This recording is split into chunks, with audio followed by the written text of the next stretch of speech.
Il va falloir être tolérant, c'est mon premier discours politique. Ah ouais.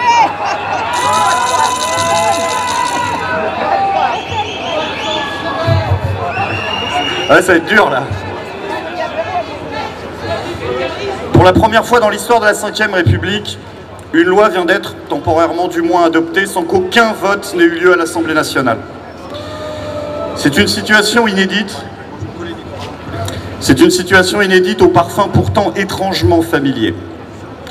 Ce 100e 49.3 de l'histoire nous impose à tous et à toutes une responsabilité historique que nous avons déjà assumée par le passé.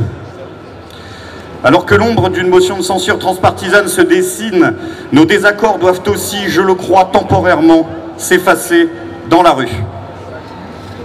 À l'heure où des actrices transsexuelles taillent des pipes à la mairie de Paris,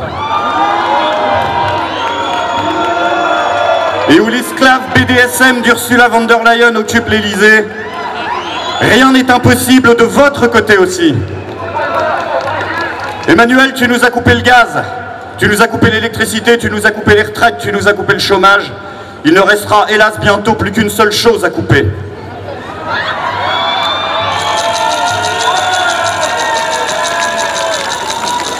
Ils diront que vous êtes complotistes, ils diront que vous êtes factieux, ils diront que vous êtes bêtes, ils diront que vous êtes sales, ils diront que vous êtes russes. Soyez-en fiers. Il n'y a pas qu'eux qui ont le droit d'être fiers d'être des amateurs. Alors que l'odeur nauséabonde des poubelles en flammes remonte aux narines cocaïnées de Jupiter devenu Pyrrhus.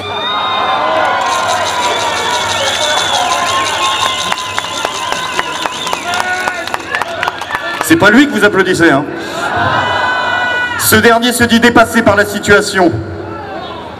Que lui proposer?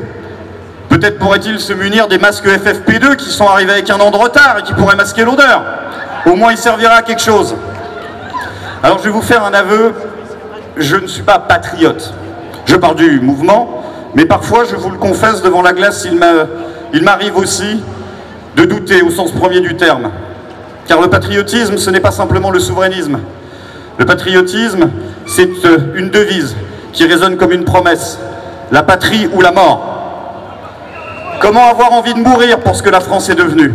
Parfois, je me pose la question. Alors que l'ombre d'une guerre totale avec la Russie se dessine, comment pourrions-nous avoir envie de risquer jusqu'à notre vie pour ceux qui nous dirigent? Pour le général, je traverse la Manche. Pour Macron, je traverse pas au rouge. Mais ce n'est pas si grave. Car la question qui est en jeu ici est une question qui est au-delà de la question du patriotisme, ni même de la souveraineté. C'est une question de dignité humaine, de réponse légitime face à une énième insulte intolérable, de ce que nous dirons à nos enfants et de ce qu'ils diront aux leurs. Car ce 100e 49.3 de notre histoire est bel et bien le deuxième qu'ils viennent me chercher de l'occupant de l'Élysée. Alors oui, Emmanuel, rassure-toi, nous n'irons pas te chercher dans une boîte de nuit bourrée à Kinshasa. Mais il y a bien un moment où il faudra foutre tes pieds en dehors de ton palais ou de celui de tes amis.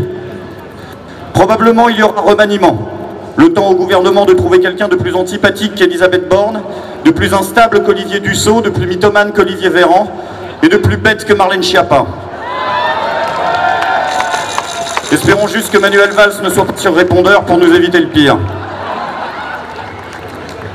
Mais ils le feront. L'occupant de l'Élysée nous dira « Nous avons changé, je vous ai compris, ne vous faites pas avoir ». Car oui, il y aura de l'agitation à l'Assemblée, Dussault va hurler, Berger va chialer, Larcher va pioncer, Boyard va gerber et Le Pen va récolter. Mais il n'y a que vous qui pouvez changer les choses, le monde vous regarde. Vive la République, vive la France.